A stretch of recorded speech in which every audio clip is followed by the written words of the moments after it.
पल की खबर सिर्फ जमानत टीवी। सबसे पहले अहले मोहल्ला को अस्सलाम वालेकुम।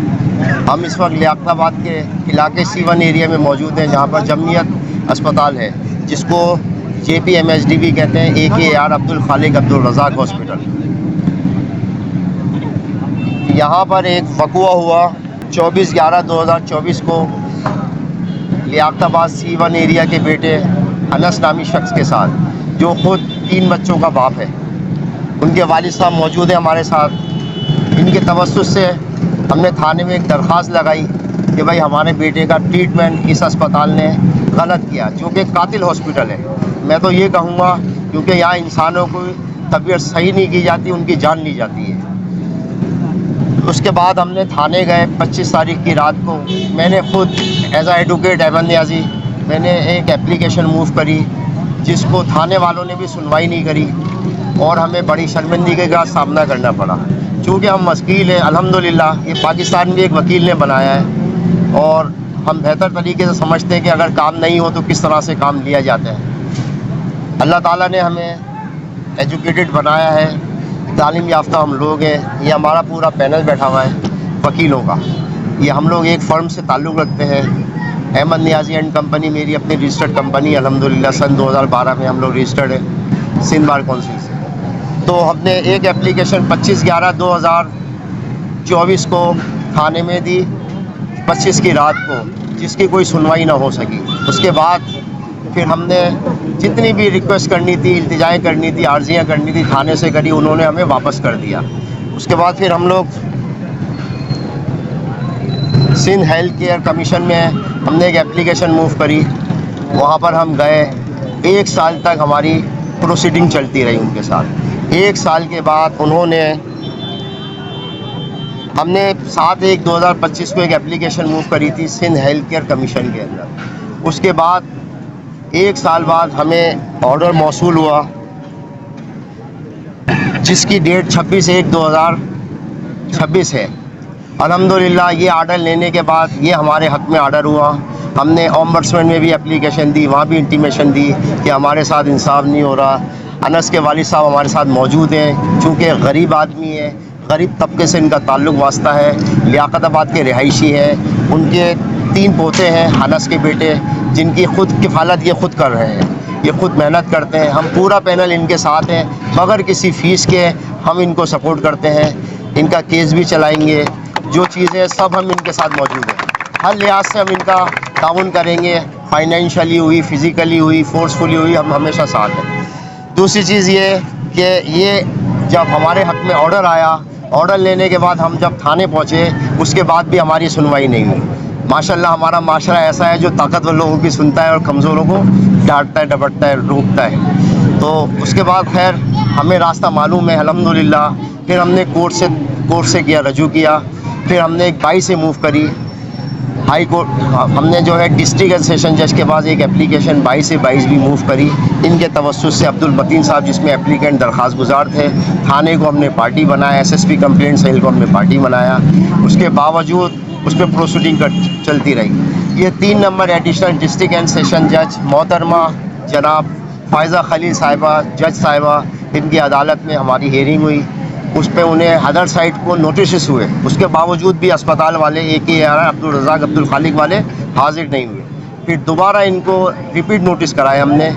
उसके बाद ये लोग जब वहाँ हाजिर हुए, उनकी हेयरिंग हुई, हमारी हेयरिंग हुई। मोहतरमा ने हमारे हक़ में ऑर्डर किया, हमारी 22 एप्लीकेशन को, दरख्वास्त गुजार को सुना, हमें सुना, हमारी अर्ज़ी सुनी अल्हम्दुलिल्लाह, और हमें ऑर्डर मिल गया, जिसका मैं आपके सामने दिखाना चाहता हूँ।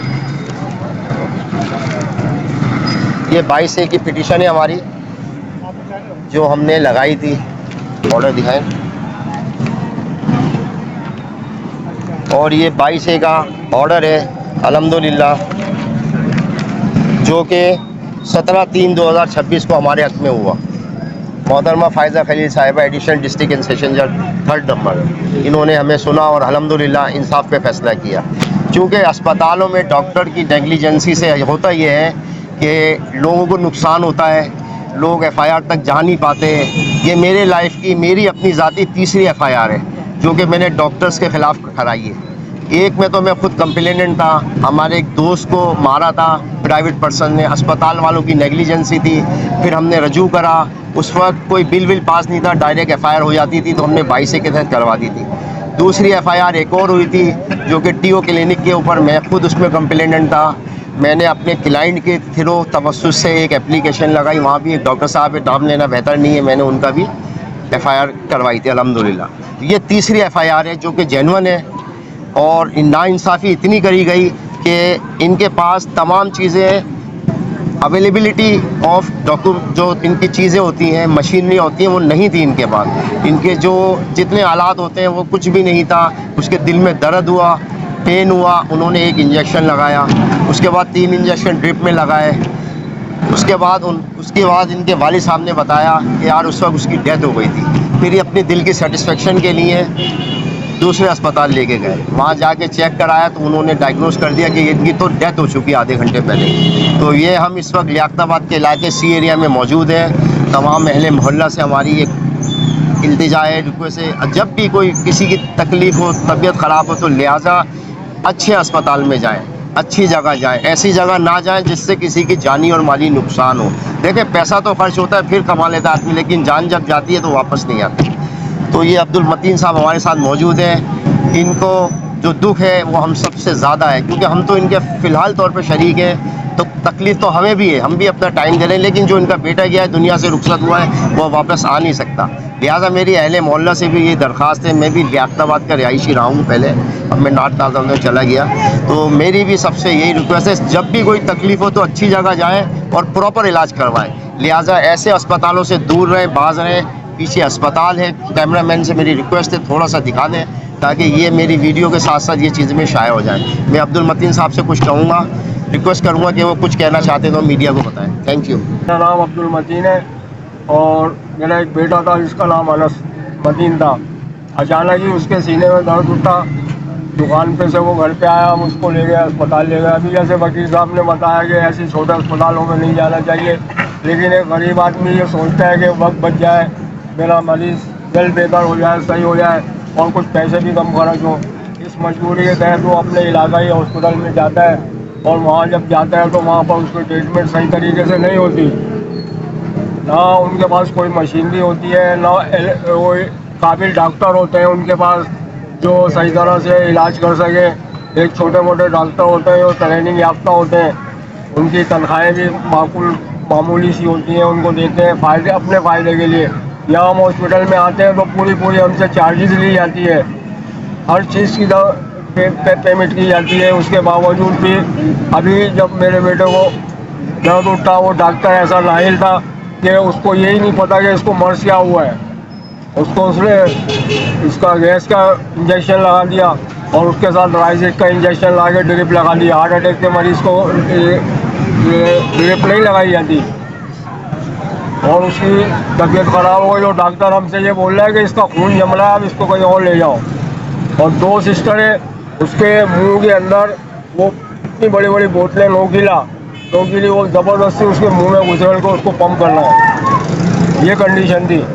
हमने एम्बुलेंस मांगी तो कहने लगे ये एम्बुलेंस जो है ये डॉक्टरों को लाने ले जाने के लिए एम्बुलेंस हमारे पास नहीं है, जबकि एम्बुलेंस खड़ी हुई थी अंदर। उसके बावजूद भी फिर ऊपर से अपनी हरदर्मी पे अड़े हुए, अपनी गलती मान नहीं रहे, तस्लीम नहीं कर रहे और हर जगह अपने असरों से इस्तेमाल करके हमारी FIR को रोका गया बार। बाकी अल्हम्दुलिल्लाह हमारे साथ ही हमारे अहमद नियाज़ी साहब एडवोकेट साहब हैं और ये वकील साहब हैं, दूसरे वकील, इन्होंने हमारी बहुत हेल्प की है, हर लम्हे हर वक्त हमारा साथ दिया, बेलौस हमारे साथ ये लगे रहे, अपना टाइम ज़ाया किया इन्होंने। लेकिन सिर्फ एक मोहब्बत के अंदर, खुलूस के अंदर, बस मैं आप लोगों से यही कहना चाहूँगा कि हमें इंसाफ दिया जाए। मेरे 3 पोता पोती हैं, मैं एक बूढ़ा आदमी हूँ, मैं इतनी इस्तेदाद नहीं रखता कि उनका जला सकूँ। कातिल अस्पताल, कातिल अस्पताल, कातिल डॉक्टर, कातिल डॉक्टर। औज़ुबिल्लाहि मिनश्शैतानिर्रजीम, बिस्मिल्लाहिर्रहमानिर्रहीम। Advocate Mohammad Israr Ahmed Niazi and company से मेरा ताल्लुक़ है। और इस वक्त जो हम यहाँ पे लियाकताबाद सी एरिया में मौजूद है अनस के लिए इंसाफ मांगने के लिए। और अनस जो है इसी इलाके का, इसी अहले मोहल्ले का जो है बेटा था, जो कि 24/11/2025 को जब उनका यहाँ पे कातिल हॉस्पिटल में इनका इंतकाल हुआ। हमारे पीछे जो है बाकायदा आपको उसका जो है बाकायदा वो लोगो भी नज़र आ रहा होगा अस्पताल का। तो इस हॉस्पिटल्स के हवाले से अगर मैं बता दूं तो हॉस्पिटल तो कोई भी हो, जब वहाँ पे हम जाते हैं तो वहाँ पे हम इलाज मुआलजे के लिए जाते हैं और इलाज मुआलजा जो है हमें वहाँ से सहूलियात मिलनी चाहिए। लेकिन इस हॉस्पिटल में कोई भी इस तरीके से जो है सहूलियात नहीं है, कोई भी इस तरीके से कोई ट्रीटमेंट नहीं हो पाई है।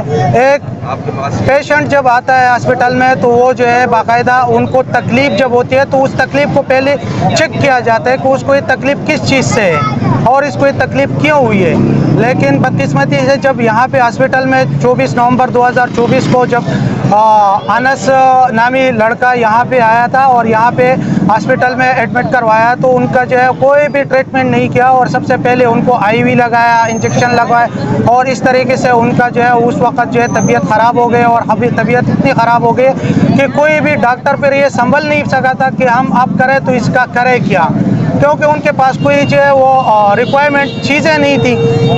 इस हवाले से जो है हमने हमारे सीनियर कौंसल ने जो अहमद नियाजी साहब है उन्होंने भी आपको बिल्कुल एक पूरा स्टेटमेंट रिकॉर्ड करवाया है। और ये एक हमारा इस हॉस्पिटल के खिलाफ जो है इस वक्त हमारा यहाँ बैठना जो है इसलिए है कि हमें 1 साल बाद 1.5 साल बाद अगर अदालत से जो है सिर्फ एक इंसाफ एक पेपर के लिए जो है हमें 1.5 साल इंतज़ार करना पड़ता है कि हम सिर्फ FIR इस हॉस्पिटल के खिलाफ और इसी डॉक्टर के खिलाफ, डॉक्टर ज़ैनुल आबिदीन के खिलाफ, जो उस डॉक्टर उस वक़्त वो डॉक्टर जो है वो अभी तक जो है वो सिर्फ डिग्री लेके फारिग हुआ है। अभी तक उनके पास कोई पोजीशन का, कोई जो है हार्ट पेशेंट का या कोई इस तरीके से कोई उनके पास कोई रिक्वायरमेंट चीज़ें उनके पास नहीं थी कि वो उनको जो है PMDC से या वहाँ से PMC से जो है उनको अप्रूव थी।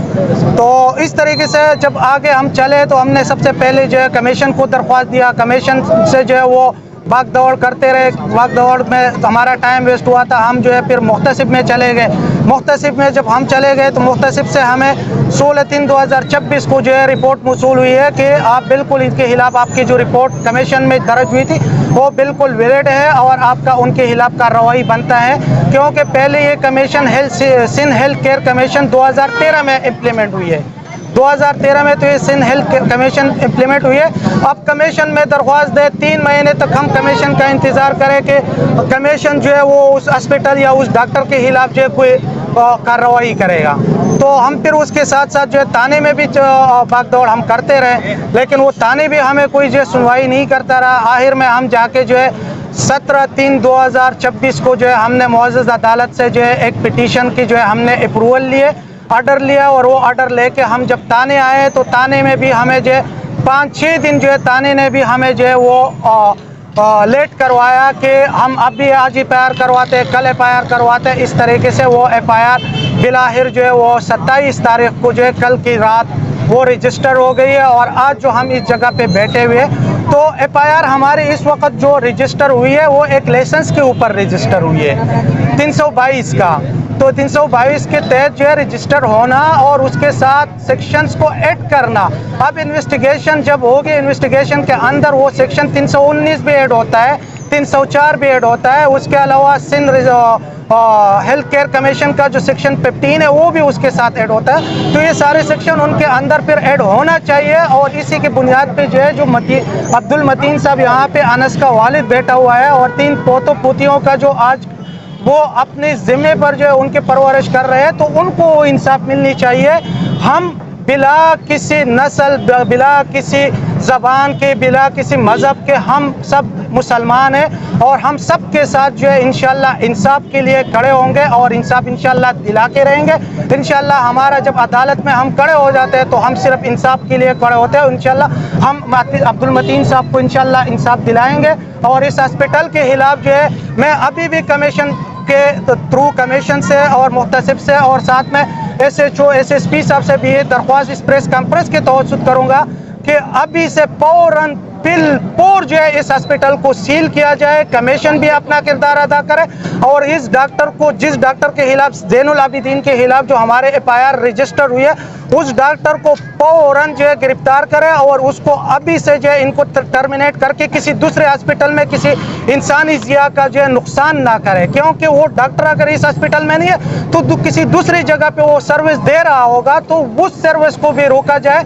कमीशन के थ्रू भी SP SHO और DPO की तरफ से जो मैं इनको ये दरख्वास्त करूंगा कि इस हॉस्पिटल जो पीछे आप कैमरामैन उनको दिखाए, ये पीछे हॉस्पिटल है, उनको बिल्कुल सील किया जाए, क्योंकि ये हॉस्पिटल जो है ये हॉस्पिटल में डेथ हुई है, ये किसी डॉक्टर के घर पे नहीं हुई है। हॉस्पिटल में जब डेथ हुई है तो उस हॉस्पिटल के खिलाफ कार्रवाई करके इसको बिल्कुल बंद किया जाए, इसको सील किया जाए। और जब तक अदालत में केस ज़र समाअत है और अदालत में केस है तो उस वक़्त ये हॉस्पिटल जो है कोई सर्विस प्रोवाइड ना करे और इसको बंद रखा जाए, ताकि इंसाफ के ऊपर जो है अमल दरामद हो और इसके ऊपर जो है ऐसा ना हो कि ऊपर से जो है इंसाफ के ऊपर जो है ये हावी हो जाए और इंसाफ जो है अब्दुल मतीन साहब को और अनस को ना मिले। तो अदालत से भी हमारी ये इल्तिजा है और कमीशन से भी इल्तिजा है कि इस FIR के बुनियाद पे इस हॉस्पिटल को सील किया जाए और इसको बंद किया जाए। बहुत शुक्रिया। अस्पताल बंद करो, कातिल अस्पताल बंद करो, कातिल डॉक्टर बंद करो, कातिल अस्पताल। अस्सलाम वालेकुम, मेरा नाम एडवोकेट शेर खान है। जैसे कि मेरी सीनियर काउंसिल ने तकरीबन सारी चीज़ें वाज़ेह कर दी हैं, दो चार चीज़ें और मैं ऐड करना चाहूँगा।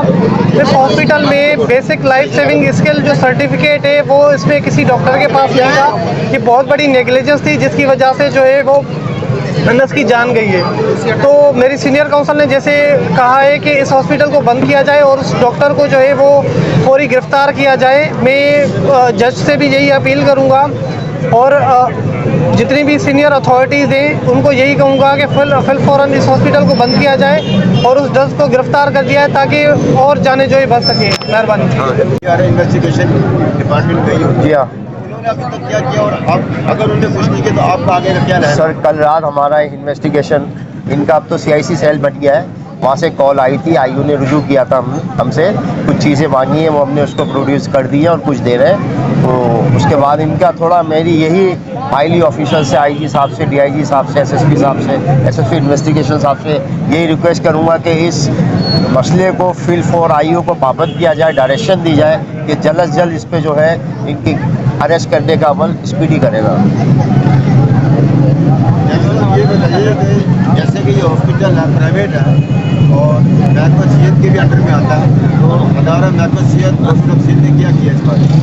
गवर्नमेंट महकमा हमने जैसे कि हेल्थ, मैंने पहले भी अपनी स्पीच में बोल चुका हूँ कि हम जब हेल्थ केयर कमीशन गए थे तो उन्होंने भी फैसला करने में लेट तो किया लेकिन हमारे हक में फैसला किया। इन पर 1.5 लाख का फ़ाइन भी करा उन लोगों ने कि भाई ये 1.5 लाख रुपए मरहूम के घर वालों को देंगे, जो कि अभी तक इस पर कोई अमल नहीं हुआ। हम चाहते इसकी अपील भी करते लेकिन हमने इनके खिलाफ एक डैमेजेस का सूट फाइल किया हुआ है जो कि अंडर प्रोसेस है, क्योंकि हम चाह रहे हैं इसको हैवी कॉस्ट इन पे फाइन किया जाए ताकि घर वालों को दिया जाए, वो उससे इनकी घर वालों की किफ़ालत हो सके।